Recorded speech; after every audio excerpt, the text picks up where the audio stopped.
নাতি জমিন থেকে বিদায় হয়, বাবা দুনিয়ায় থাকে, সন্তান জমিন থেকে বিদায় হয়। এমন হয় কি হয় না? একটু আওয়াজ করে চিল্লায় বলুন। আজকের ময়দানটার দিকেও যদি তাকাও, তাকালে দেখবা কত মানুষ আছে বাবা জমিন থেকে বিদায় হয়ে গেল, কত মানুষ এমন আছে যাদের মা জমিন থেকে বিদায় হয়ে গেল। আজকে এই মোনাজাত করে বাসায় গেলে হয়তো বাবা তোমরা বাসায় গিয়ে দরজায় টোকা দিলে তোমাদের মা দরজা খুলবে। আমি আজাদি একজন মা হারা সন্তান, আমি বাসায় গিয়ে দরজার মধ্যে টোকা দিলে আমার মা দরজা খুলবে না।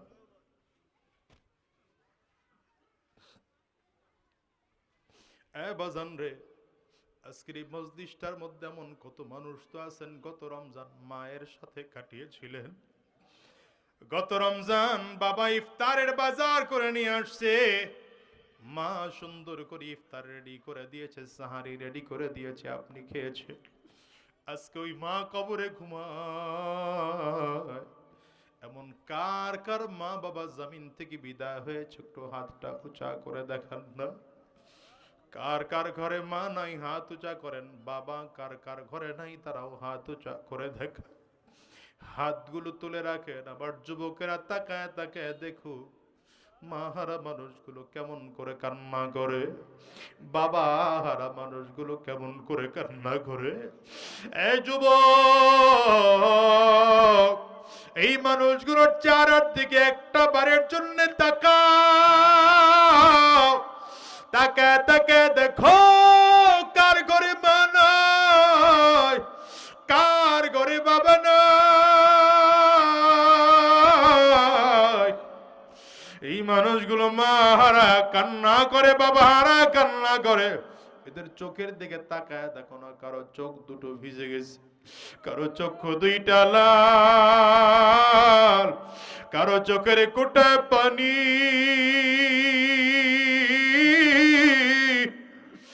এদের কাছে বলো মা কি জিনিস, বাবা কি জিনিস, এরা লক্ষ কোটি টাকার বিনিময়ে যদি পাওয়ার ব্যবস্থা থাকতো মনে হয় যেন এরা মা বাবাকে খুঁজে নিত।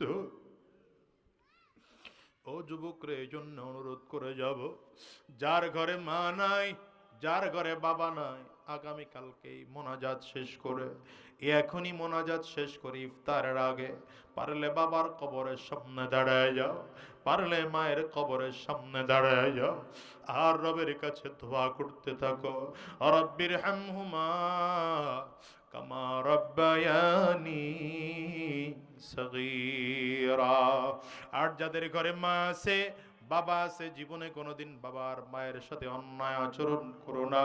আমার আল্লাহ তাআলা নিজেও বলেন, ওয়াকাদা রাব্বুকা আল্লা তা'বুদু ইল্লা ইয়াহু ওয়া বিল ওয়ালিদাইনি ইহসানা ইম্মা ইয়াবলুগান্না ইনদাকাল কিবারা আহাদুহুমা আও কিলাহুমা فلا تقل لهما أف ولا تنهرهما وقل لهما قولا كريما واخفض لهما جناح الذل من الرحمة وقل رب ارحمهما كما ربياني صغيرا।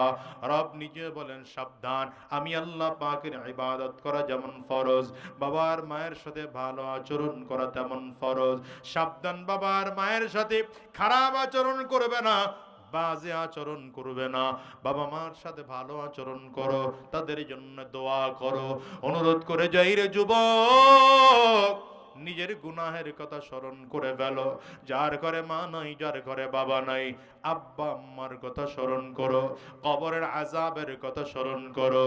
আজকের ময়দানটাতেও আদায় করে বের হও, পারলে চোখের পানি ফেলে দাও, কারণ চোখের পানির কেমন দাম জানো? দুনিয়ার ঘরে আগুন লাগলে যেমন পানি ছাড়া নিবানো যায় না, ওই কবরেও যে জাহান্নামের আগুন, ওটাও কিন্তু চোখের পানি ছাড়া নিভানো যাবে না। নিজের গুনাহগার মনে করে আমার মালিকের কাছে ওয়াদা করে বের হও, আর বলো, আল্লাহ পবিত্র রমজান মাসে আমরা ওয়াদা করলাম কোরআন ও সুন্নাহর বাইরে আর কদম বাড়াবো না, উলামায়ে কেরামদের বিরোধিতা করব না, গুনাহের পথে আর চলবো না, শয়তানি রাস্তায় আর কদম বাড়াবো না। কারা কারা ওয়াদা করতে পারো দুইটা হাত উঁচা করে আমার আল্লাহকে দেখাও, চিল্লা জবান খুলে ডাক দাও না আল্লাহ। আরো জোরে বলো আল্লাহ। চোখে যদি পানি না আসে তো ডানে বামে তাকাও, তাকায় দেখো না কার চোখে পানি। ওই মানুষটার দিকে তাকিয়ে নিজের নিজে ধিক্কার মারো, আর চোখের পানিগুলো ফেলে আমার মালিকরে চিৎকার করে জোরে ডাক দাও আল্লাহ। আল্লাহ, সবাই মিলে আমরা ওয়াদা করলাম আর হারাম রাস্তায় চলবো না, আর শয়তানি রাস্তায় চলবো না, আর গুনাহের রাস্তায় চলবো না। আল্লাহ তুমি কবুল করে নাও, কবুল করে নাও, কবুল করে নাও। চিল্লা বলো আমিন। চিন্তা তার মধ্যে আসা স্বাভাবিক। মুহাম্মদ কোন কবির ভাষা পড়তেছে নাকি? চিন্তা করছেন কোথায়? কথা বলে না। মনে মনে কারো কাছে বলছেন, জোরে বলছেন। নবীজির জবান থেকে আল্লাহ তাআলা এমন একটা আয়াত বের করে দিলেন, আয়াত বের হওয়ার সাথে সাথে যেন হযরত ওমরের প্রশ্নের উত্তর হয়ে গেছে। আরো জোরে বলেন না, আওয়াজ দিয়ে চিল্লায় বলেন না। নবীজি নামাজে দাঁড়িয়ে পড়লেন, ওয়ামা হুয়া বিকাউলি শাইর কালিলাম মা তুমিনুন। মনে হয় যেন আল্লাহ তাআলা নিজেই ডাক দিল, এ ওমর, মনে মনে চিন্তা করো, মুহাম্মদ নামাজের মধ্যে দাঁড়িয়ে দাঁড়িয়ে কি পড়ে? মনে হয় দুনিয়ার কোন কবির ভাষা নকল করে করে পড়তেছে। না না আমর রে, না না, আমার নবী যা যা তিলাওয়াত করে এটা দুনিয়ার কোন কবির ভাষা না। হযরত ওমরের চিন্তা আরো বেড়ে গেল। ঘটনা কি? চিন্তা করলাম মনে মনে, মুহাম্মদ নামাজে দাঁড়িয়ে প্রশ্নের উত্তর দিয়ে দিল, তাহলে মুহাম্মদ মনে হয় গণক। এটা একটা ভাষা, গালি ছিল আর কি। আমার নবীকে মক্কার কাফিররা এই কিছু গালি দিত। কেউ তো বলতো পাগল, কেউ বলতো জাদুকর, কেউ বলতো গণক, কেউ ছিল কবি। এগুলো গালি ছিল আমার নবীর ব্যাপারে। দেখেন না এখনো হুজুরদের গালি দেয়। আমার কথা বলে না, একদল আছে না হুজুরদের দেখলেই গালি দেয়। গালি দিয়ে লাভ কি বাবা?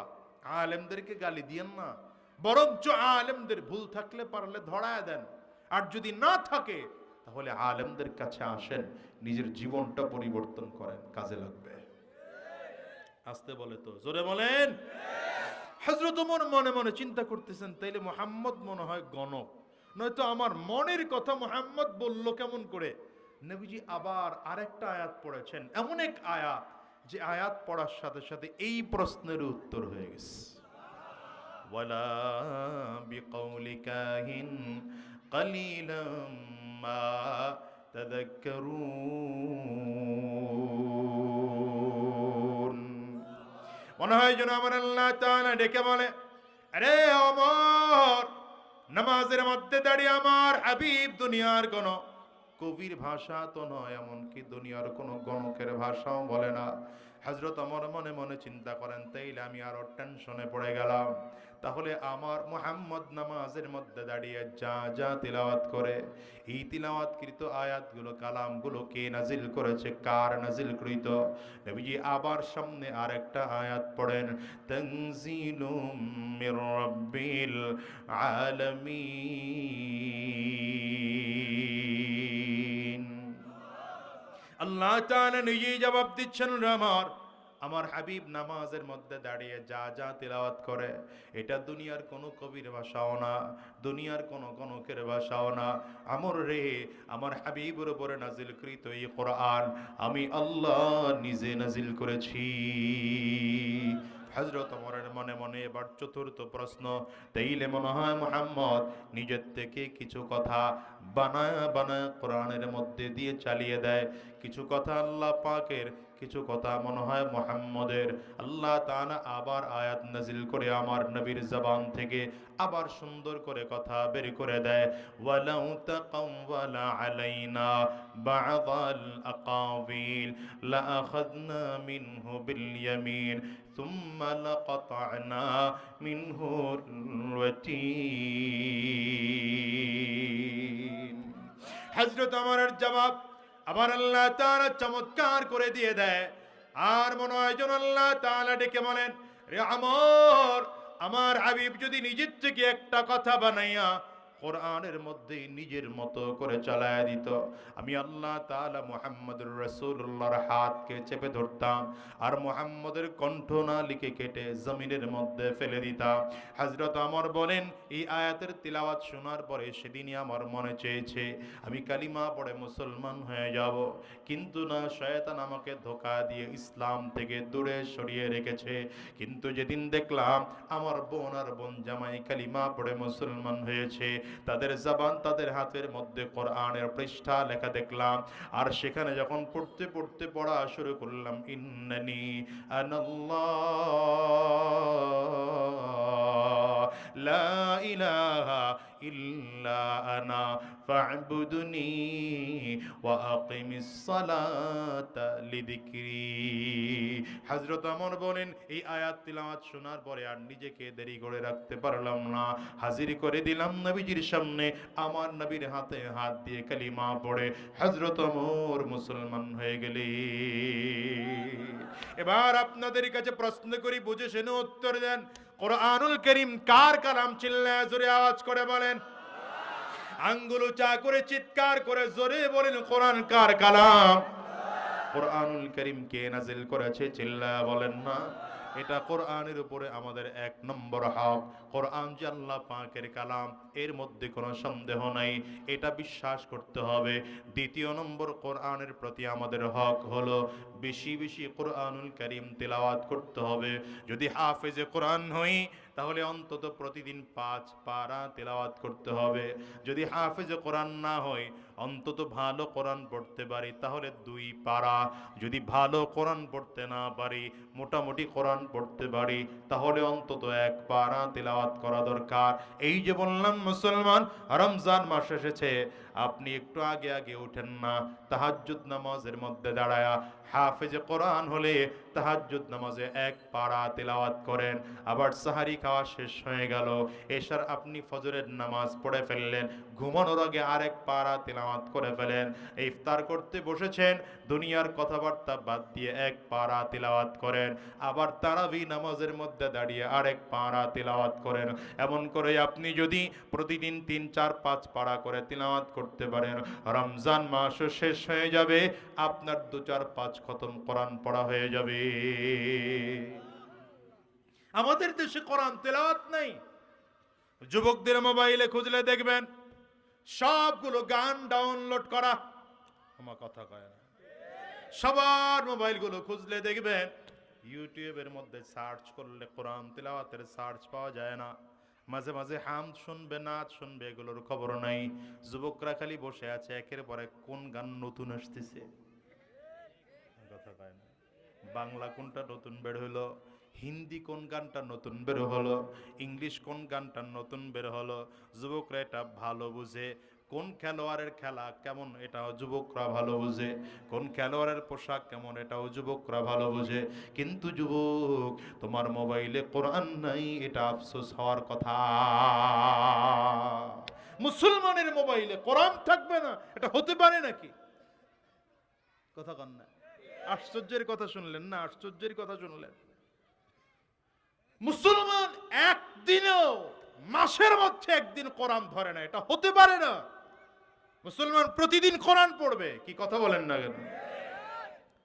কিছু কোরআন পড়ো, মাঝে মাঝে হাদিস পড়ো, মাঝে মাঝে আলেমদের বয়ান শোনো, ভালো ভালো মুফাসসিরদের বয়ান শোনো। সময় আছে তো মাঝে মাঝে হামদ শোনো, নাচ শোনো, দিল নরম হবে। গান শোনো না, গান শোনো না। যত বেশি গান শুনবা কলিজা নষ্ট হয়ে যাবে। জোরে বলেন ঠিক না? হ্যাঁ, কত চমৎকার চমৎকার গান আছে, কত চমৎকার গজল আছে মিয়া।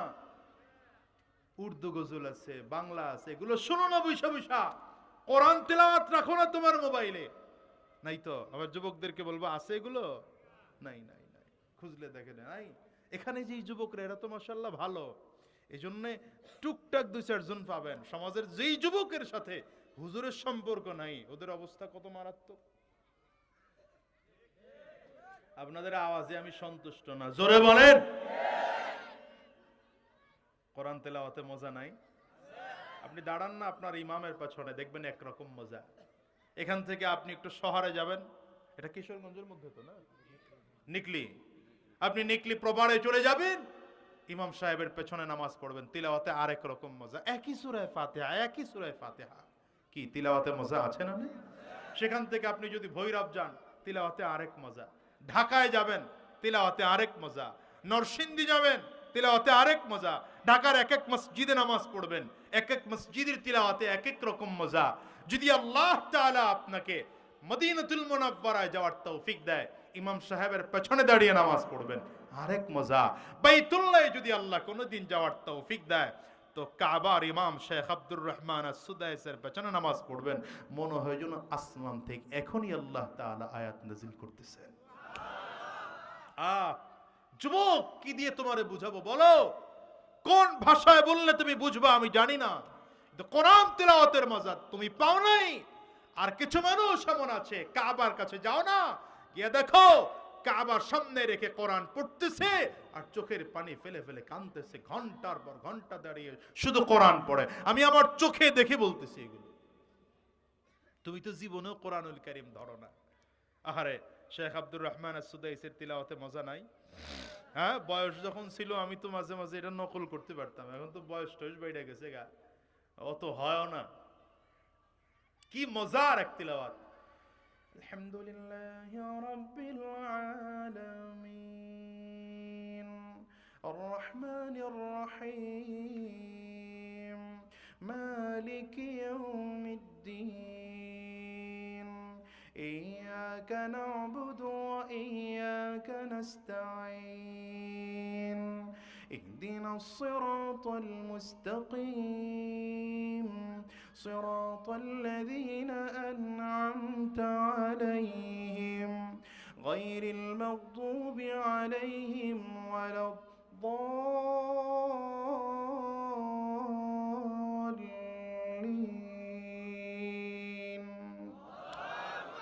শেখ সুরাইমের কণ্ঠে আরো মজা, মনে হয় যেন শুধু তিলাওয়াতই শুনি দাঁড়ায় দাঁড়ায়, ঘন্টার পরে ঘন্টা। এই, যদি সাধ্য কারো থাকে রমজান মাসে একবার কাবাতে যাবেন, রমজান মাসে গিয়ে পারলে কাবা অথবা মদিনায় গিয়ে ইতিকাফ করবেন। ইমামদের তিলাওয়াতে কত মজা, মজা কাকে বলে বুঝবেন এটা। শেখ সুরাইম যখন তিলাওয়াত করেন, কত ঠান্ডা কণ্ঠের তিলাওয়াত। আলহামদুলিল্লাহি রাব্বিল আলামিন আর রহমানির রহিম মালিকি ইয়াউমিদ্দিন ইয়্যাকা না'বুদু ওয়া ইয়্যাকা নাস্তাঈন ইহদিনাস সিরাতাল মুস্তাকিম সিরাতাল লাযীনা আন'আমতা আলাইহিম গায়রিল মাগদুবি আলাইহিম ওয়ালাদ-দাল্লিন।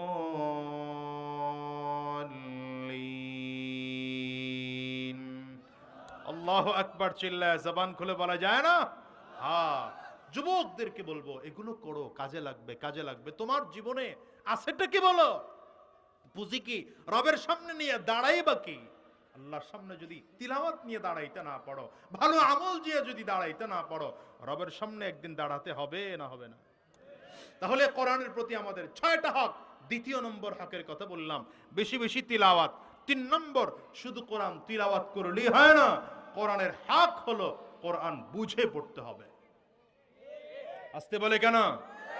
যদিও কোরআন বুঝে পড়লেও সওয়াব, না বুঝে পড়লেও সওয়াব, শুধু শুনলেও সওয়াব, আরেকজন তিলাওয়াত করতেছে শুনতেছেন তাতেও সওয়াব। কি সওয়াব নাই?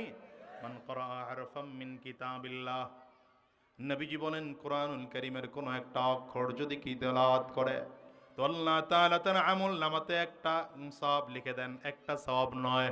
নবী বলেন ওয়াল হাসানাতু আশরু আমসালিহা, হিসাব মিলায় দেখো, একটা নেকির আমলনামা তোমাকে যে দেওয়া হয় এটা 10 গুণ বাড়িয়ে দেওয়া হয়।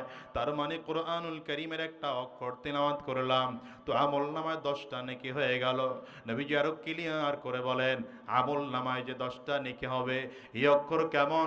সূরাতুল বাকারার শুরুতে যে আলিফ লাম মিম আছে, আলিফ তিলাওয়াত করলেন এক অক্ষর, লাম তিলাওয়াত করলেন আরেক অক্ষর, মিম তিলাওয়াত করলেন তো আরেক অক্ষর। তার মানে কেউ যদি কোরআনুল কারীম থেকে আলিফ লাম মিম তিলাওয়াত করে তো আমলনামাতে 30টা অক্ষর, 30টা নেক, 3টা অক্ষর, 30টা নেকি লিখে দেওয়া হয়। এ মুসলমান, বেশি বেশি কোরআন পড়তে হবে। 3 নম্বর কোরআনের হক হলো কোরআনুল কারীম বুঝে বুঝে পড়তে হবে। 4 নম্বর কোরআনের হক হলো কোরআন অনুযায়ী নিজের জীবন পরিচালনা করতে হবে। 5 নম্বর কোরআনের হক হলো কোরআন অনুযায়ী রাষ্ট্র পরিচালনা করতে হবে। এই জায়গাটাই যত সমস্যা। হুজুর এতক্ষণের ওয়াজ ভালো ছিল, এই ওয়াজটা ভালো লাগে নাই। কোরআন অনুযায়ী আবার রাষ্ট্র পরিচালনা করে কেমন করে? আমি বলবো কোরআন অনুযায়ী যদি রাষ্ট্র পরিচালনা করতে পারেন, খোদার কসম করে বলে গেলাম এই দেশের মধ্যে দুর্নীতি থাকবে না, চাঁদাবাজি থাকবে না, সন্ত্রাসী থাকবে না, গোটা দেশটা সুন্দর হয়ে যাবে। চিল্লায় জোরে বলেন ঠিক কিনা? কয়টা হকের কথা বললাম? 5টা। 6 নম্বর হলো বেশি বেশি কোরআনের দাওয়াত দিতে হবে। বলেন বেশি বেশি কোরআনের দাওয়াত দিতে হবে। যুবকদেরকে বলবো মুখস্থ করে যাও, কোরআনের প্রতি আমাদের হক কয়টা? 1 নম্বর কোরআনের উপরে ঈমান আনতে হবে, কোরআন যে আল্লাহ পাকের কালাম। 2 নম্বর বেশি বেশি কোরআন তিলাওয়াত। 3 নম্বর কোরআনুল কারীম বুঝে বুঝে পড়তে হবে। 4 নম্বর কোরআন অনুযায়ী নিজের জীবন গঠন করতে হবে। 5 নম্বর কোরআন অনুযায়ী রাষ্ট্র পরিচালনা করতে হবে। 6 নম্বর কোরআনের দাওয়াত বেশি বেশি দিতে হবে। এই জন্যই তো এখানে আসা। কেন আসছেন হুজুর? রোজা রেখে এসছি, এর কারণ দাওয়াত দিতে আসছি মিয়া। আবার একজন মানুষের কথায় যদি একটা মানুষ দিনদার হয়, খোদার কসম নিজেকে এটা নাজাতের ওসিলা মনে করি। টাকার জন্য আসছি এটা মনে করেন না, কথা বলে না। আপনাদের এখানে যা দিবেন এর থেকে টাকা বেশি ঢাকায় পাওয়া যায় না, কথা বলে না। তো কষ্ট কম, বাসার থেকে বের হয়ে ঢাকার কোনো এক প্রোগ্রামে আসতে সময়ও কম লাগে, কষ্টও কম, মেহনত কম, টাকাও বেশি। এত দূর কেন? কারণ হচ্ছে ওই যে দ্বীনের দাওয়াত, কোরআনের দাওয়াত নবী দিয়েছেন, সাহাবী দিয়েছেন, তাবিঈন দিয়েছেন, তাবে তাবিঈন দিয়েছেন, আমাদের বড়রা দিয়েছেন, আমাদেরও দেওয়া দরকার। শোনেন, গোটা পৃথিবী থেকে কোরআন মিটিয়ে দেওয়ার চক্রান্ত ষড়যন্ত্র আজকে নতুন না, এটা বহু আগ থেকে চলতেছে। এদেশ ইংরেজরা শাসন করত, জানেন তো এটা? ইংরেজরা এদেশ থেকে বিতাড়িত হয়ে যাওয়ার পরে ওরা যদিও চলে গেছে, কিন্তু কোরআনের বিরুদ্ধে চক্রান্ত ষড়যন্ত্র বাদ দেয়নি। ওরা কি করেছে?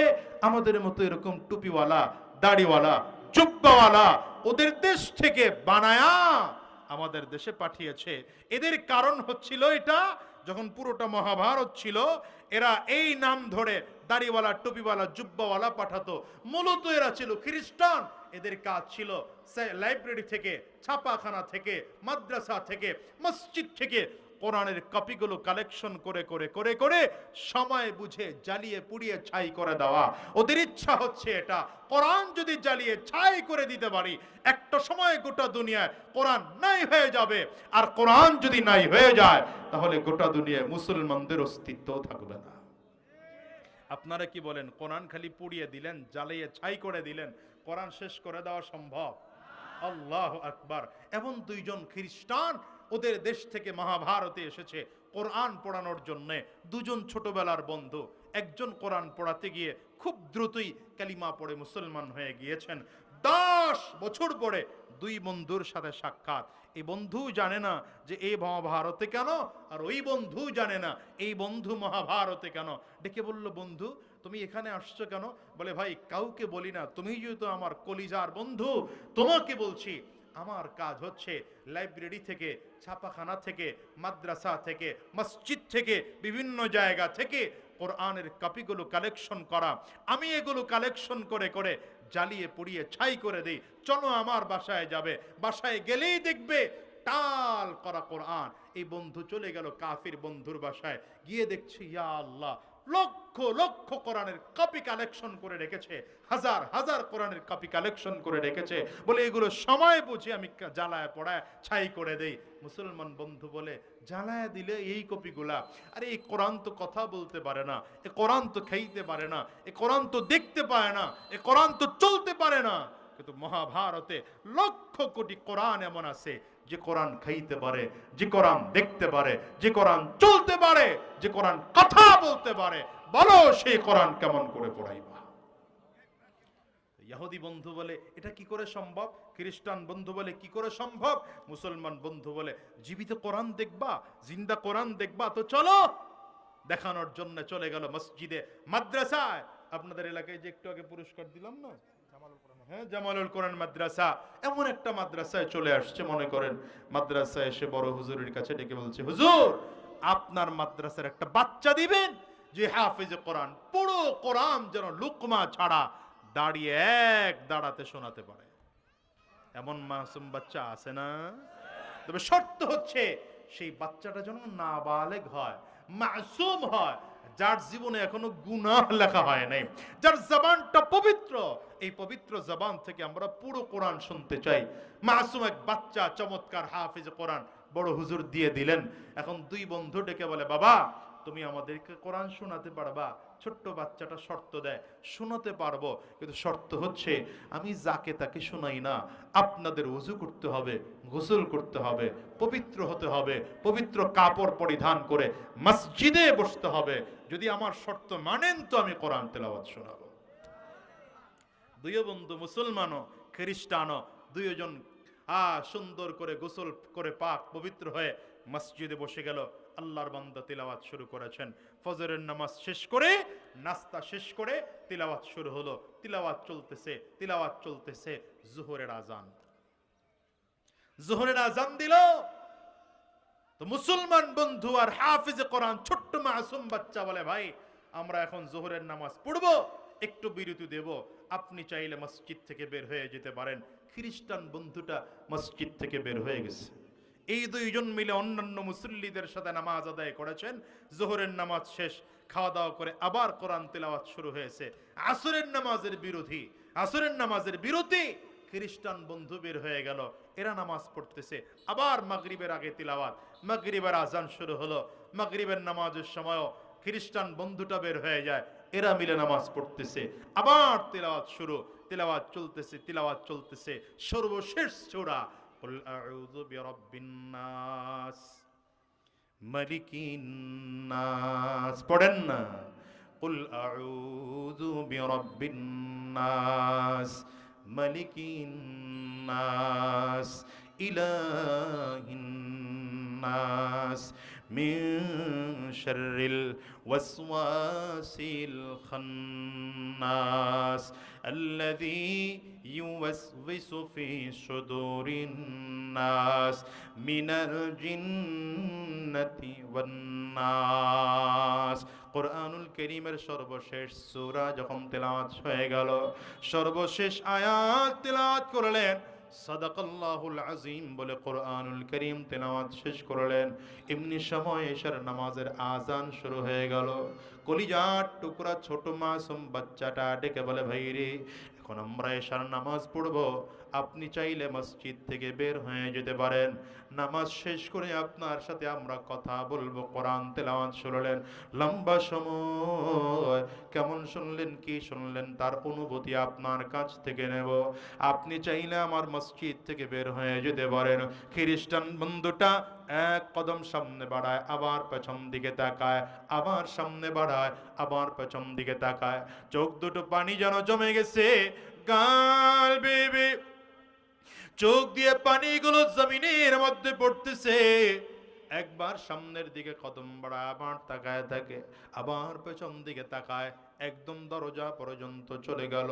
দরজার কাছে গিয়ে একটা দূর দিয়ে আবার চলে এসেছে মুসলমান বন্ধুর সামনে, দাঁড়ায় ডেকে বললেন, বন্ধু জোহরের নামাজ পড়লা, আমারে মসজিদ থেকে তোমরা বের হয়ে যেতে বললা, আসরের নামাজ পড়লা, আমারে মসজিদ থেকে বের হয়ে যেতে বললা, মাগরিবের নামাজ পড়লা, আমারে মসজিদ থেকে বের হয়ে যেতে বললা, এখন এশার আজান হয়ে গেল, তোমরা নামাজ আদায় করবা, আমাকে তোমরা মসজিদ থেকে বের হয়ে যেতে বলো। বন্ধুরে, তোমাদের সাথে আমাকে কি নামাজের কাতারের মধ্যে দাঁড় করায় দেওয়া যায় না? বন্ধু, নামাজ পড়ার জন্য আমি জানি মুসলমান হওয়া লাগে, আমি তো মুসলমান হওয়ার জন্য যা যা দরকার সবই তো আমার মধ্যে আছে। আমি তো গোসল করা অবস্থায় আছি, আমার শরীর এখন পবিত্র, আমার শরীর এখন পবিত্র, কাপড় পরিধান করা, আমার তো আর বের হতে মনে চায় না। আমার এই কালিমা পড়ায় দাও, মুসলমান বানায় দাও, আমিও তোমাদের সাথে দাঁড়িয়ে দাঁড়িয়ে এশার নামাজ আদায় করতে চাই। মুসলমান বন্ধুটা কালিমা পড়ায় দিলেন, মুসলমান হয়ে গেলেন, এশার নামাজে দাঁড়ায় গেলেন। নামাজের মধ্যে দাঁড়িয়ে মুসলমান বন্ধু খেয়াল করে অন্যান্য মুসল্লিদের সাথে নামাজ আদায় করে করে আল্লাহর বান্দা চোখের পানিগুলো ফেলে ফেলে কান্না শুরু করেছে। পুরো মুসল্লি যেন তার কান্নার কারণে থরথর করে মসজিদটা কাঁপতেছে। নামাজ শেষ হয়ে গেলে মুসলমান বন্ধুর গলা জড়ায় ধরে কান্না করে আর বলে, বন্ধু, 10টা বছর ধরে আমি পুরা মহাভারতে কোরআন পড়ানোর কাজ করতেছি, কিন্তু কেউ আমাকে এমন সুন্দর দাওয়াত দেয় নাই, কেউ আমাকে ঈমানের দাওয়াত দিল না, কেউ আমাকে তাওহীদ ও রিসালাতের দাওয়াত দিল না, কেউ আমাকে ঈমানের মজা বুঝাইল না। ঈমানের মধ্যে যে এত মজা, আরো আগে যদি জানতাম, আরো আগে কালিমা পড়ে মুসলমান হয়ে যেতাম। আমারে আর মসজিদ থেকে বের করে দিও না, চলো আমার বাসায়, চলো আমার বাসায় যত কোরআন আছে আর একটা কোরআনের কপিগুলোকেও আমি পড়াবো না। এই সব কপিগুলো দিয়ে আমরা দুজন বন্ধু মিলে মহাভারতের মধ্যে একটা মাদ্রাসা প্রতিষ্ঠা করব, যেখানে কোরআন পড়ানো হবে, গোটা দুনিয়ায় কোরআনের আলো ছড়িয়ে যাবে। এই কলেজার টুকরা যুবক তোমাদেরকে বলে যাই, শোনো, আজকের এই ময়দানটার মধ্যে আল্লাহ তাআলা যাদেরকে নিয়ে আসছে, আমি অনুরোধ করে বলে যাই, শোনো, নিজের জীবনটাকে পরিবর্তন করো, শয়তানি ধোঁকাবাজি ছেড়ে দাও, হারাম রাস্তায় চলা বন্ধ করে দাও, নিজেকে কোরআনওয়ালা বানায় ফেলো, কোরআনওয়ালাদের কাছে যাও, আলেমদের বিরোধিতা করো না, শয়তানি রাস্তায় চলো না। রমজান মাস বড় বরকতের মাস, বিশেষ করে এখন দ্বিতীয় দশক চলতেছে, মাগফিরাতের দশক চলতেছে। রবের সামনে দাঁড়ায় যাও, রাতের বেলায় তাহাজ্জুদ নামাজের মধ্যে দাঁড়ায় যাও।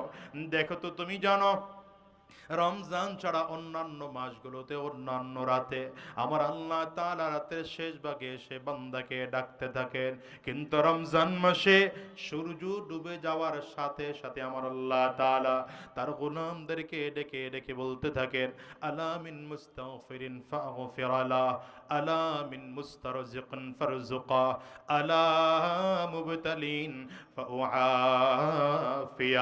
তার গোলামদেরকে আল্লাহ তাআলা ডেকে বলেন, গোলাম কে আছো, মুসিবতের মধ্যে পড়ে গেছো, আমি আল্লাহর কাছে বলো, আমি আল্লাহ তাআলা তোমার মুসিবত দূর করে দেব।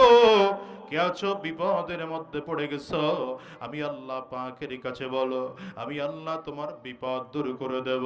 কে আছো রিজিকের অভাবের মধ্যে পড়ে গেছো, আমি আল্লাহ পাকের কাছে বলো, আমি আল্লাহ তোমার রিজিকের অভাব দূর করে দেব।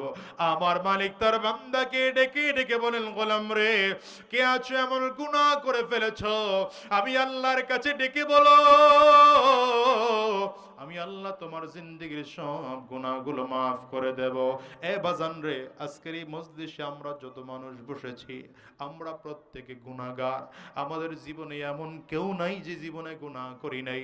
প্রত্যেকটা মানুষ নিজের দিকে যদি তাকাইলে দেখবো হাত দিয়ে জীবনে কত গুনাহ করেছি, এই চোখের দিকে তাকালে দেখবো চোখ দিয়ে কত গুনাহ করেছি, পায়ের দিকে তাকাও তো দেখবা পা দিয়ে জীবনে কত গুনাহ করেছি, এই জবান দিয়ে জীবনে কত গুনাহ করেছি, ব্রেন দিয়ে জীবনে কত গুনাহ করেছি, এই কান দিয়ে জীবনে কত গুনাহ করেছি। গুনাহ নিয়ে মালিকের সামনে দাঁড়ানো যাবে না, গুনাহ নিয়ে আমার মালিকের সামনে দাঁড়ানো যাবে না। কিয়ামতের ময়দানে যদি গুনাহগার আমার মালিকের সামনে দাঁড়ায় যায়, গুনাহগার তাকিয়ে দেখবে সূর্য মাথার মুড়োমাত উপরে দেখা যায়, মাথার মগজগুলো সূর্যের তাপে টকবক করে ফুটতে থাকবে।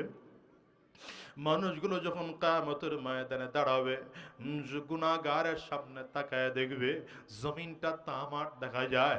ডান দিক থেকে জাহান্নামের আগুন ঘুরিম ঘুরিম আওয়াজ দিয়ে দিয়ে সামনের দিকে আগায়। গুনাহগার তাকিয়ে দেখবে বাম দিক থেকে জাহান্নামের আগুন ঘুরিম ঘুরিম আওয়াজ করে সামনের দিকে আগায়। পেছন দিক থেকেও জাহান্নামের আগুন সামনের দিকে আগায়।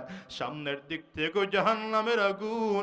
গুনাহগার তাকিয়ে দেখে পাগল হয়ে যাবে, কোথায় যাবে হুঁশ হারা ফেলবে। কেউ কাউকে চিনবে না, বাবা মা তার সন্তানকে চিনবে না। রাব্বি কারীম বলেন ইয়াউমা ইয়াফিরুল মারউ মিন আখিহি ওয়া উম্মিহি ওয়া আবিহি ওয়া সাহিবাতিহি ওয়া বানিহি। রাব্বি কারীম বলেন সেই দিনকার পরিস্থিতি এত ভয়ঙ্কর হবে, ভাই তার ভাইকে চিনবে না, বাবা মা তার